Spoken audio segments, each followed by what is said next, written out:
Now for Jen Interactive and Marian Tire is here. Hey. We missed you. Yeah? Yeah, we did. I missed you too. Thanks for the calls, by the way. Oh, yes, yeah. I called mm-hmm. late last night. Thank you. That's cool. Thank you. It was a pleasure. Tell us what's I want to ask you, how do you feel about paying for water before you use it? How do I feel? I'll tell you after you've told us what people feel about exactly it. What no, you tell me your feelings about it. But if I tell you, pay me before you use the water. It kind of hurts. I mean, really? Yeah, it's like pulling hair out of your nostrils. Nah. Yeah. But then, doesn't that mean that you'll be more efficient with water? Well, yeah, that also. I am hoping that is what a lot of people will be saying, rather than bashing government for thinking about it. Yeah. So that's what we're talking about today. Sure. Take it away, Marian. Wherever you are, welcome to your most interactive half hour on TV. My name, as always, is Marian Ture.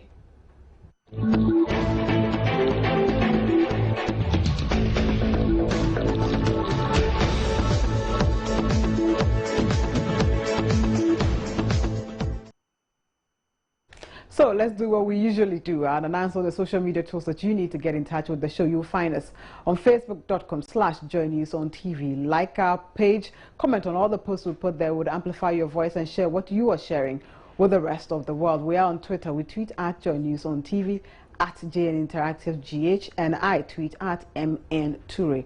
All these 3 Twitter handles are ready to retweet your thoughts and share what you're sharing with the rest of the world. You find us on Joy News. I am at multitvworld.com. That's if you're sending us an email. And our WhatsApp number 054-0109-009. Yep, and JN Interactive is where tech meets news to set the agenda. So the Ghana Water Company Limited says it has plans of introducing prepaid metering system by the end of this year. And the Minister of Water Resources, Works and Housing, Collins Dauda, believes prepaid water system is, and I quote, one of the most effective and efficient ways of getting revenue to make commercial state-owned enterprises viable. And it will enable the ministry to secure loans with its own resources without having to rely on government. And the goalpost has been shifted on a number of occasions. The original idea was discussed in January this year. Let's take a listen to this. For me, I just heard it from WhatsApp. Actually, we were just sitting with a friend, and then he just had a WhatsApp from a friend that saying that Castle has been drowned with a Samoan, but a Samoan was able to rescue by the rescue team or something. And then I said, okay, it might be true because, you know.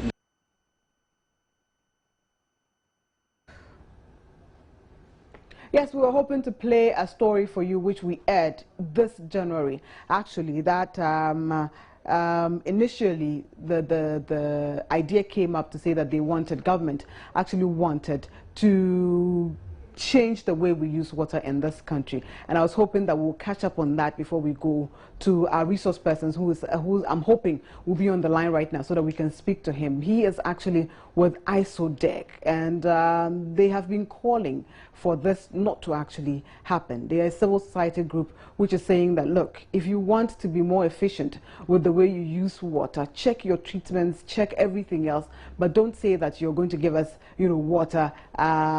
We have to pay for it before we actually use it. And I'm hoping that story is actually ready so we can play that and then speak to my resource person. But apparently it's not ready. So let's take a quick break. When we come back, we'll take that.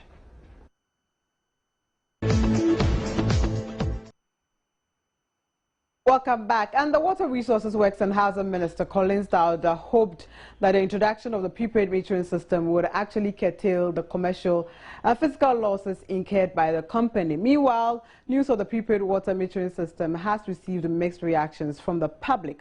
While some think it's a good initiative, others, like the civil society group Integrated Social Development Center, ISODEC, have objected to the idea, saying problems facing the Ghana Water Company Limited are not financial but administrative. And Dr. Steve Manteau is a coordinator at ISODEC, and he is on the phone right now. Good evening, Doc.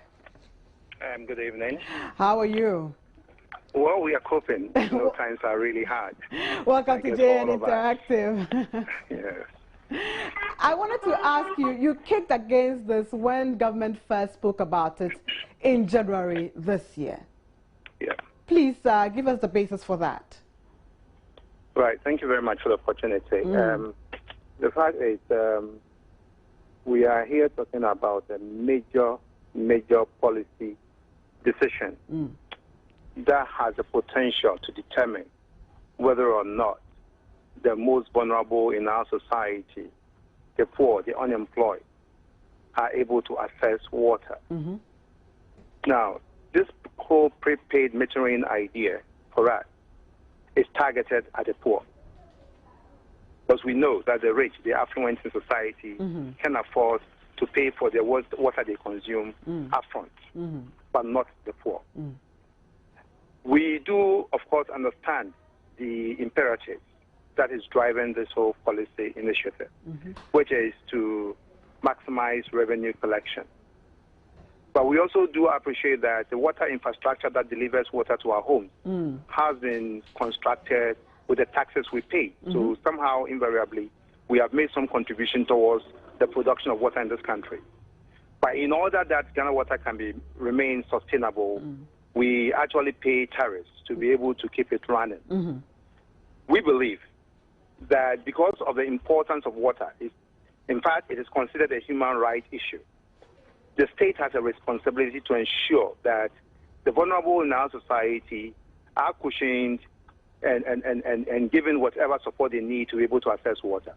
If you introduce prepaid water metering in the water chain, what is going to happen is that people are going to be cut off from water when they are not able to load units onto their meter. And that means automatic disconnection.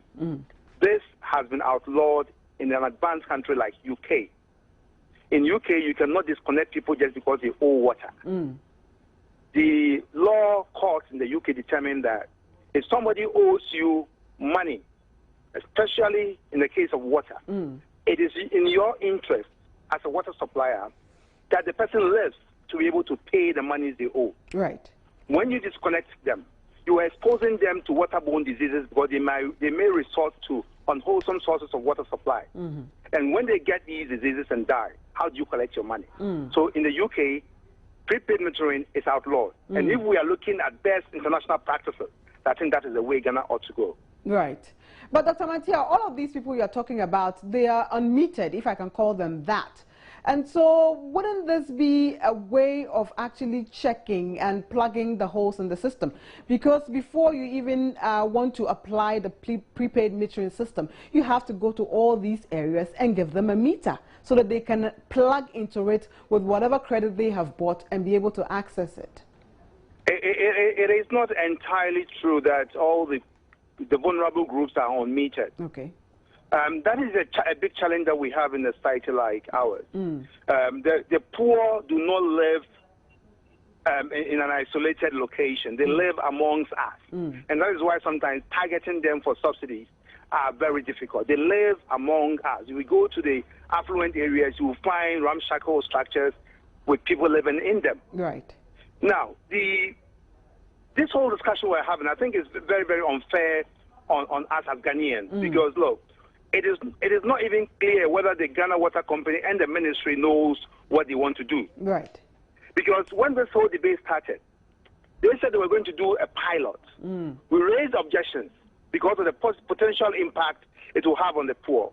Our objection was also based on an earlier pilot that was done in some parts of Tema, and which did not go well.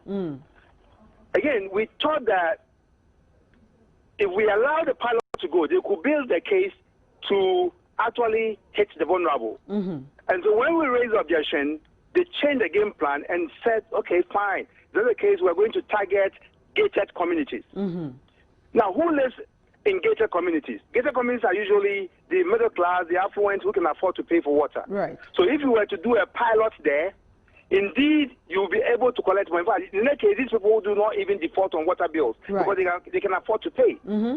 So why do you go into an area like that, build a case so that you can expand the whole metering system to cover the poor as well and punish them? Right. Now, we raise this argument, and then they change the game plan again and say, fine, these are the kids who are going to target commercial users of water. So it is not really clear whether the company or the ministry knows exactly what they want to do. Right. If they will lay down all the program, the details, then we can have a meaningful discussion, and we can help them, because we know that the ultimate target or objective is to maximize revenue collection, and we can help them do that. Indeed, a lot of revenues is lost, not through default in tariff payment, but rather through waste, through leakages that are not attended to on time, through the lack of proper monitoring and reading of meters and stuff like that. This is where a lot of the monies are actually being actually leaking, and that's where they have to plug first. In any case, if they have to introduce prepaid metering, they are going to have to import new meters, to change the current meters. And this is a company that says it has no money. So if you have no money, what do? Do you spend a lot of money you have for production in importing new meters, or you actually maximize the reading of the existing meters and collect the revenues that are due?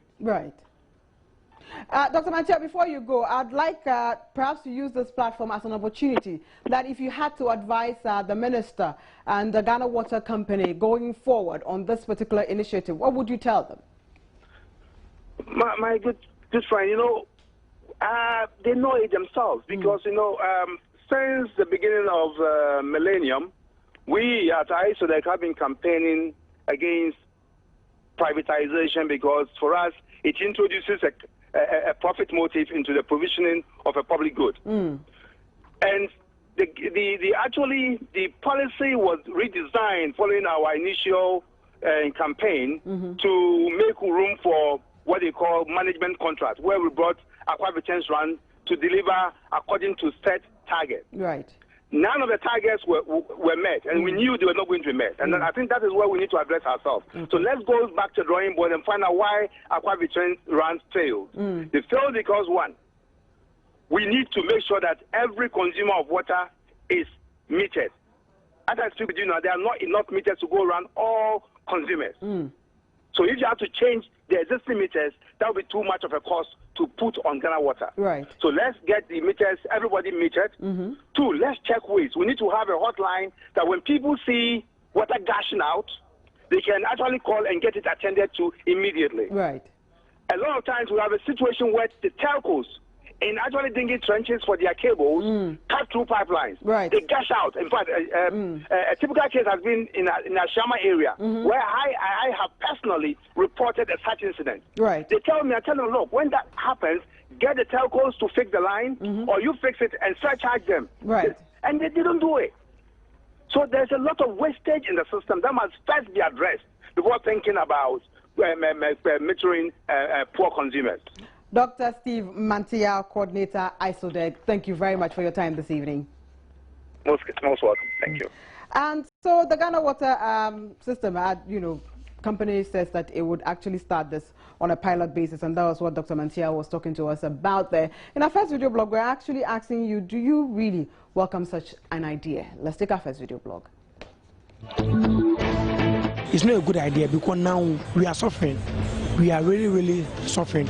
So we beg John Mahama to make things lesser for all of us, because normally this prepaid, we are suffering, and it's going to add another water into it, then we are going to die. We need it now, and we do not need it now, because for now we don't enjoy water like that, and the economy for now doesn't favor anybody. So if you should bring in the prepaid water bill, a lot of people will suffer, because for you to enhance or to implement something, there's supposed to be very wealthy flow of water, or maybe we have good roads, good electricity, before you can say, okay, we want to get value for what we're paying for. So if you should bring any prepaid issue right now, then it's like, I don't understand. I wouldn't lie to you. So I don't think this is the best time for that. I think for now, government should hold on, because people are already talking about electricity, which I can say as a country, we've not gotten to that level yet. So fine, they can implement it, but let's see how, the electricity goes first. Then we can bring the water in, because I believe that water is life. I could stay in my house for 20 years without electricity. I don't really mind. But with water, I don't think so. They should hold on for now. I believe if that is introduced, it will work well for this economy, because you see there are a lot of areas even in the cities, this city Accra, where most of the people are not paying bills. Some are giving huge kind of discount because of like commercial whatever, domestic bill stuff without meter. But yet still we don't see any progress in Ghana Water Company. I believe that if they introduce the prepaid, and the Ghana Water Company is going to increase their tentacles, produce good service, use the money for something better. Why not? I mean, we are looking for quality service. So if there is going to be quality delivery, service delivery, we don't have any problem with that. Because at the end of the day, it will go the same way, you understand? So we don't have any problem with that. But the question comes when they are going to give us that kind of cash and carry, that's a prepaid, and then we are not going to see quality service as is happening with the ECG, our electricity. Then I beg to differ. We have to be at where we are. We shouldn't move any further. For the prepaid water bill, I don't think it's necessary. To my opinion, I don't see anything. I don't see anything so important about that. And we've also been asking you whether you think this is what we need as a nation at this particular moment in our lives. Let's take our next video blog. It can be implemented, but you see, before you take any step, you need to be able to assess and think about whatever you want to put ahead of you. So we can start it from somewhere, if that is exactly what we want. That's why I'm saying that electricity is already on track with the, how do you call it, prepaid. So if water, fine, but we need to be able to open our minds and our ears and really listen to feedbacks that people give. That would determine whether water should come in or not. But if people are already talking about electricity, which is not flying, then why make water? Because I think we need more water most our children when they're going to school, you know it. So that's about it. Now that our taps are not flowing, if there is going to be anything like increment of water, or there is going to be anything like a prepaid system in our water supply, then one, the government have to fix our taps, fix all the problems that we are facing in our taps. You know, a place like Taifa, some part of Adenta, some areas are not having water for quite a long time. If the government will be able to fix all these areas, all this water shortage and other stuffs, and after that we see that we have very good water system, after which this thing is implemented, we have no problem at all. But if we are facing this problem of water shortage all over, where we don't know the actual problem. No, we beg them. Even this one, I bought water one bag before taking my bath. So we beg your mama, even we are not getting water. We are not getting water. So we beg the president to do all his best. Mind that maybe the government wants to also use another opportunity to take our monies, which we don't think is the best at all. So the government should put things in order first before implementing the prepaid system. Ghana has spoken. And to our final issue for today, on the 12th of June 2014, the Maracana in Brazil witnessed the official opening of the greatest football competition, which is the World Cup. That gave way to over a month of 64 football matches that will see who snatches the trophy from defending champions Spain. The defending champs, however, failed to glitter and were booted out of the first round. And you know, we are actually thinking there are about 4. Gradually, July 13th is almost here, and there are 4 left in the competition. We have host nation Brazil, we have Argentina, Germany, and the Netherlands, and they are battling it out in the semis and to actually get who goes into the final slot for the grand prize in Brazil. All 4 countries have played well so far, and some pundits say they deserve to be in the semis. Have you been impressed by the performances of these teams, and which of them seems the most likely to be the winner of this tournament? Let's take our video blog on that issue. Not all that impressed, because ever since Ghana was eliminated out of the World Cup, I didn't enjoy it really as a Ghanaian. I love my country to be among the team, and I wanted African country to be among the tournament, because mostly when it comes to World Cup, we play entertainment football. Most of the world love to see an African team reigning, doing well at the World Cup. So ever since the African, teams has been eliminated, I don't see any enjoyment in the World Cup anymore. I'm not that impressed per se. A bit disappointed when Ghana left out. We were all hoping that they will come out with something good, but it didn't work. We'll just give all to God.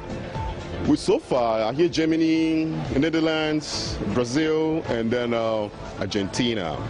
I think I have some few relatives in Germany, so I think you should go for Germany. Yeah, I think so. Yeah, I think so. Looking at the performances of the teams, I mean, we all had great hopes in the African teams, and so far, this is where God will bring us. God has brought us. We have nothing to say, but for the teams left, through hard work and prayers. You know, Africans have some kind of character, like we believe so much in the spirituality, prayers, without that much hard work and discipline. And I think that's one of the key contributory factor of bringing the teams in Africa down. We need to learn from that side. Yeah, sure. I'm impressed with the 4 teams. They played to my expectation.